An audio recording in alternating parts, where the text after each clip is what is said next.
तामुलपुराव मोनसे गिख्रंथाव लामानि जाब्रबथायाव सासे सुबुंनि जिउ खहा। तामुलपुर दुवारकुसियाव भुटाननिफ्राय रङिया फारसे गोख्रोङै खारलांनाय BP2A 8310 नाम्बारनि गंसे भुटाननि ट्राकआ लामा सेरजों थांबाय थानाय जिन्तु चतुर्थर मुंनि सासे सुबुंखौ सौख्लायलांनायाव जायगायावनो जिउ गोमायो। बे जाथायखौ लानानै ओनसोलनि रायजो राजाफोरा लामा होबथानानै दुंहाव थासारि सोमजिहोयो।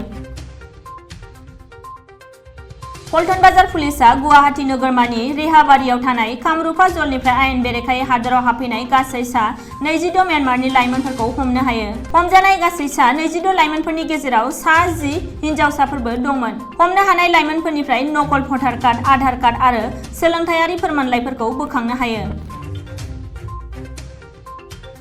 तेजपुरजों बोहैलांनाय बुरलुंबुथुर दैमानि देबिसिंगि घाटआव सासे आइजोनि गोथै सहखौ बोखांनो हायो।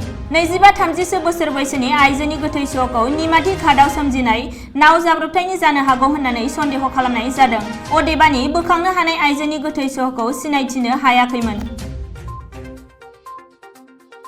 धुबुरी पुलिसआ 4 लाख रां बेसेननि होबथाजानाय बांलादेशी मुलिजों लोगोसे सासे सुबुंखौ हमनो हायो। पुलिसआ फोरमायनाय बायदिब्ला गोबां बिबांनि होबथाजानाय बांलादेशी मुलिखौ बांलादेशनिफ्राय लाबोखोमानानै शामसुल हक्कु मुंनि सुबुङा गावनि न'आव दोनखोमायोमोन।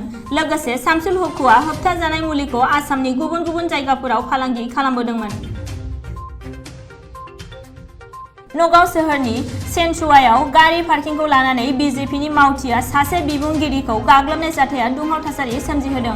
नगाव अनन्तराम धेकियाल फुकन फरायसालिमानि बारग' बिबुंगिरि डक्टर अजित भरालीआ सेनसुवा ओनसोलाव गावनि गारिखौ पार्किं खालामनायखौ लानानै बिजेपिनि मावथि मृदुल दासआ नांज्लाय खमज्लाय खालामनायनि उनाव डक्टर अजित भरालीखौ हेलमेटजों खर'आव गाग्लोबनानै जोखोम खालामो।